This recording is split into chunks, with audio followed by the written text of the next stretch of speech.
many of these students are graduating with average of $150,000 in student debt, and you're telling them that practice ownership is a good path out of debt, but that means taking on more debt to finance the purchase of a practice. So how do they reconcile that? They're already in debt. They need to take on more to own a practice. What are you telling them about that?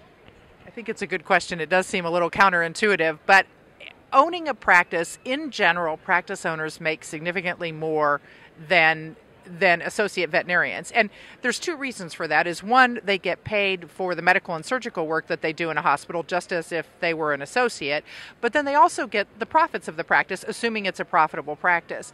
Banks are very willing to lend veterinary students, or they wouldn't be veterinary students at the time, but young veterinarians, I should say, money to buy practices, as long as, number one, the young veterinarian has a decent credit history, so that means no bankruptcy, they pay their bills on time, and also as long as the practice that they're buying has a strong cash flow and will be able to service the debt. So if you buy a good practice financially, it's a great alternative. They'll make more money in general than they would as an associate. Now, where this gets a little bit dicey is if somebody's interested in buying a practice that maybe isn't as profitable as it should be, and say a bank doesn't finance it, but the owner's willing to finance it, and the student, or not the student, the young veterinarian pays more than they really should.